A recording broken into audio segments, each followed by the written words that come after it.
Big boss ಮನೇಲಿ ರಜತ್ ಅವರು ತುಂಬಾನೇ ಚೆನ್ನಾಗಿ ಆಟ ಆಡ್ತಿದ್ರ ಮ್ಯಾಮ್. ಕೆಲವೊಬ್ರು ಟ್ರೋಲ್ ಪೇಜಸ್ ಆಗಿರ್ಬೋದು, ಅವ್ರ ಬಗ್ಗೆ ಬ್ಯಾಡ್ ಕಮೆಂಟ್ಸ್ ಎಲ್ಲ ಹೇಳೋದಿದೆ. ಈ ಟ್ರೋಲರ್ಸ್ಗೆ ಏನು ಹೇಳ್ತೀರಾ ನೀವು?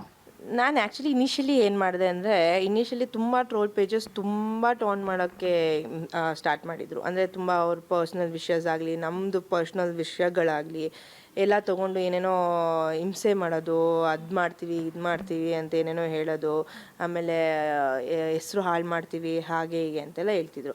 ನಾನು ಇನಿಷಿಯಲಿ ಸ್ವಲ್ಪ even I was very depressed. ಅಂದರೆ ಏನಪ್ಪ ಇದು ಹಿಂಗೆ ಮಾಡ್ತಾ ಇದ್ದಾರೆ, ಸುಮ್ಮನೆ ಈಗ ಇನ್ನೂ ಹೋಗಿ ಒಂದು ವಾರ ಆಗಿಲ್ಲ, ಆಗಲಿ ಇಷ್ಟೆಲ್ಲ ಏನಕ್ಕೆ ಅವಶ್ಯಕತೆ ಇದೆಯಾ ಅಂತ.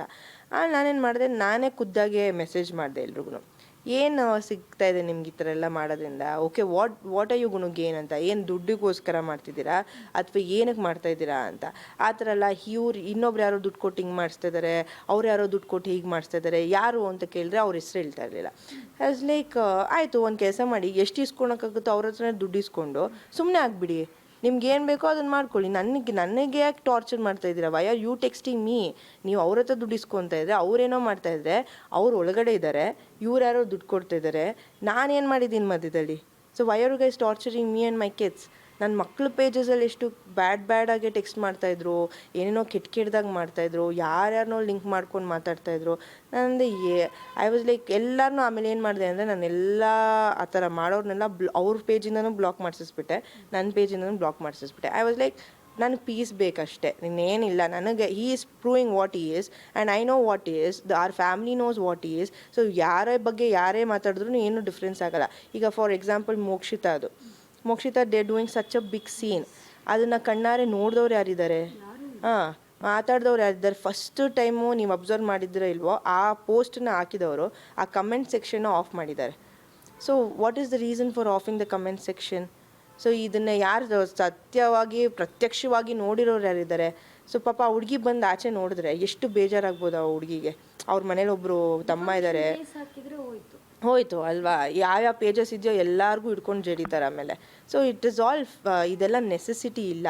ಏನಾದರೂ ಒಳ್ಳೇದು ಮಾಡೋಕ್ಕಾಗುತ್ತಾ ಮಾಡಿ, ಅಥವಾ ಏನಾದರೂ ನಿಮಗೆ ಲಾಭ ಆಗ್ತದೆ ಮಾಡ್ಕೊಂಡು ಸುಮ್ಮನೆ ಇರಿ. ಅದು ಬಿಟ್ಟು ನಮಗೆ ಫ್ಯಾಮಿಲಿವರೆಗೂ ಬಂದು ಟಚ್ ಮಾಡಿ ಮಾತಾಡೋ ಅವಶ್ಯಕತೆ ಇಲ್ಲ, ಕಮೆಂಟ್ಸ್ ಮಾಡೋ ಅವಶ್ಯಕತೆ ಇಲ್ಲ. ಅಥವಾ ತುಂಬ ಅಸಭ್ಯವಾಗಿ ಅವಾಚ್ಯ ಶಬ್ದಗಳಿಂದ ಕಮೆಂಟ್ಸ್ ಮಾಡೋದು, ಆಮೇಲೆ ಅದನ್ನು ಪರ್ಸ್ನಲ್ ಮೆಸೇಜ್ ಬೇರೆ ಮಾಡ್ತಾರೆ. ಹೌ ಮಚ್ ಟೈಮ್ ಇಲ್ಲದೆ ಹ್ಯಾವ್ ಅಂತ ಅನಿಸ್ತಾ ಇರುತ್ತೆ ನನಗೆ. ಇಷ್ಟು ಇಂಟ್ರೆಸ್ಟ್ ಇದೆಯಾ ಇವ್ರಿಗೆಲ್ಲ? ಇವ್ರಿಗೇನು ಇದಕ್ಕೆ ಪೇಡ್ ಮಾಡಿ ಕುಂಡಿಸ್ಬಿಟ್ಟಿರ್ತಾರೆ ಈ ಕೆಲಸ ಮಾಡೋದಕ್ಕೆ ಅನಿಸ್ತಾ ಇರುತ್ತೆ ನನಗೆ. But they have.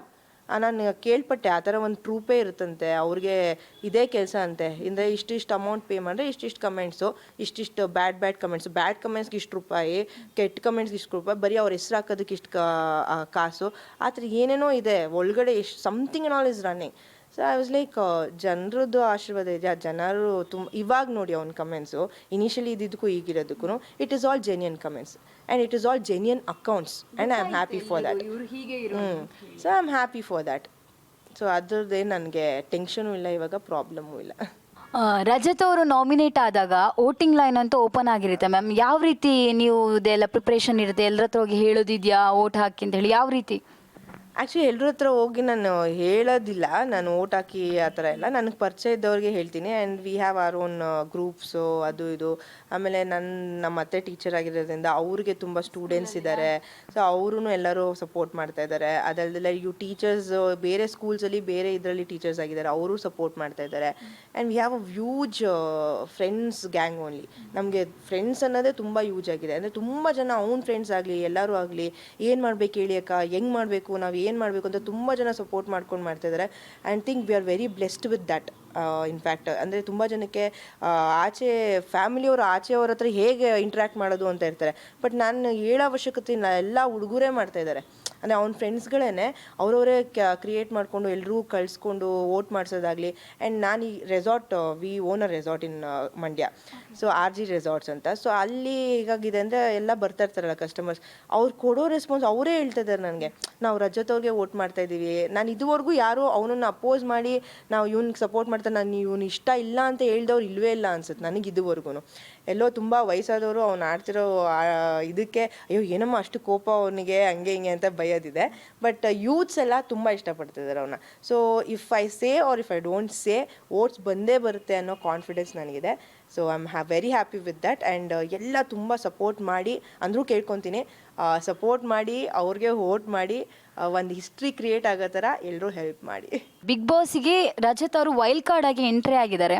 ಆದರೆ ಬಿಗ್ ಬಾಸ್ಗೆ ಮೊದಲೇ ಎಂಟ್ರಿ ಆಗ್ತಾ ಇದ್ರೆ ಇವರ ಮತ್ತು ಜಗದೀಶ್ ಅವರ ನಡುವೆ ಜುಗಲ್ಬಂದಿ ಯಾವ ರೀತಿ ಇರ್ತಿತ್ತು ಅಂತ. ಹೌದು, ನಾನು ಎಲ್ರಿಗೂ ಹೇಳೋದು ಇದನ್ನೇ, ಆ್ಯಕ್ಚುಲಿ ಫಸ್ಟೇ ಇರಬೇಕಿತ್ತು ಇವರು ಅಂತ ಹೇಳ್ತಾರೆ.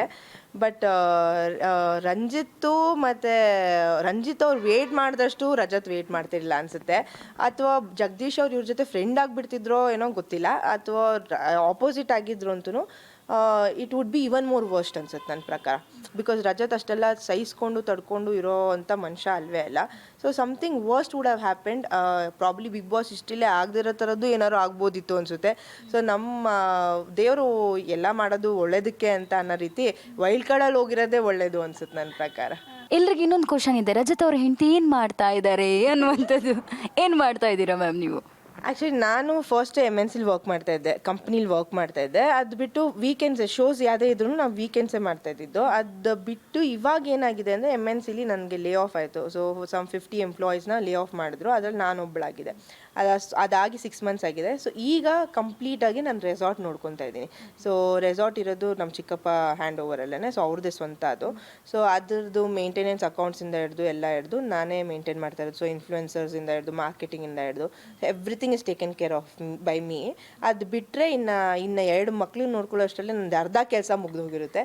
ಸೊ ವೀಕ್ ಡೇಸ್ ಬ್ಯಾಂಗ್ಳೂರಲ್ಲಿ ಇರ್ತೀನಿ, ವೀಕೆಂಡ್ಸ್ ಫ್ರೈಡೇ ಸ್ಯಾಟರ್ಡೆ ಸಂಡೇ ನಾನು ಮಂಡ್ಯದಲ್ಲಿ ಇರ್ತೀನಿ. ಮ್ಯಾಮ್, ಕೊನೆಯದಾಗಿ ರಜತ್ ಅವರ ಫ್ಯಾನ್ಸಿಗೂ ಮತ್ತು ಹೇಟರ್ಸಿಗೂ ಏನಾದರೂ ಒಂದು ಹೇಳಬೇಕು ಅಂತ ಇದ್ರೆ ಏನು ಹೇಳ್ತೀರಾ? ಫ್ಯಾನ್ಸ್ಗೆ ಏನು ಹೇಳ್ತೀನಿ ಅಂದರೆ, ಈಗಾಗಲೇ ತುಂಬಾ ಸಪೋರ್ಟ್ ಮಾಡಿದ್ದೀರಾ, ಬಟ್ ಇಷ್ಟೇ ಸಪೋರ್ಟ್ ಇರುತ್ತೆ ಅಂತ ಎಕ್ಸ್ಪೆಕ್ಟ್ ಮಾಡಿಲ್ಲ. ಬಿಕಾಸ್ ಒಂದೇ ಒಂದು ಟಾಸ್ಕ್, ಅವರು ಗ್ರೂಪ್ ಟಾಸ್ಕ್ಗೆ ವೋಟಿಂಗ್ ನಡೀತು. ಆ ವೋಟಿಂಗಲ್ಲಿ ಸುದೀಪ್ ಸರ್ ಎಷ್ಟು ವೋಟ್ಸ್ ಬಿದ್ದಿದೆ ಅಂತ ಹೇಳಿದ್ರು. ಸೊ ಅದರಲ್ಲಿ ತುಂಬ ಜನ ಫ್ಯಾನ್ಸ್ ರಜತ್ ಅವ್ರ ಫ್ಯಾನ್ಸೇ ಇರ್ತಾರೆ ಅನ್ನೋ ಒಂದು ನಂಬಿಕೆ ನನಗಿದೆ. So it was really nice. ಈ ಥರನೇ ವೋಟ್ ಮಾಡ್ತಾಯಿರಿ, ಅವ್ರನ್ನ ಸಪೋರ್ಟ್ ಮಾಡ್ತಾಯಿರಿ, ನೋಡೋಣ ಏನಾಗುತ್ತೆ ಅಂತ. Will hope for the best. Wild ಕಾರ್ಡಲ್ಲಿ ವಿನ್ ಆಗಲ್ಲ ಅನ್ನೋದು ಒಂದು ಸುಳ್ಳು ಸುದ್ದಿ. ವೈಲ್ಡ್ ಕಾರ್ಡಲ್ಲಿ ವಿನ್ ಆಗೋ ಚಾನ್ಸಸ್ ಕೂಡ ಇದೆ. ಸೊ ಆ ವಿನ್ನರ್ ಆಗಬಹುದು ಅವರು ಅಂತ ಅಲ್ಲ, ಆಗ್ಸೋಣ. ಸೊ ಎಲ್ಲರೂ ಸಪೋರ್ಟ್ ಮಾಡಿ, ಎಲ್ಲರೂ ವೋಟ್ ಮಾಡಿ. ಇನ್ನು ಹೇಟರ್ಸ್ಗೆ ಏನು ಹೇಳ್ತೀನಿ ಅಂದರೆ, ಹೇಟ್ ಮಾಡ್ತಾನೆ ಇರಿ. ನೀವು ಹೇಟ್ ಮಾಡಿದಷ್ಟು ಅವ್ರಿಗೆ ಫ್ಯಾನ್ ಬೇಸ್ ಜಾಸ್ತಿ ಆಗ್ತಾ ಇರುತ್ತೆ. ಆ ಫ್ಯಾನ್ಸೇ ನಿಮಗೆ ಆನ್ಸರ್ ಕೊಡ್ತಾರೆ ನೆಕ್ಸ್ಟು ಅಂತ ಹೇಳಕ್ಕೆ ಇಷ್ಟಪಡ್ತೀನಿ. Thank you ma'am.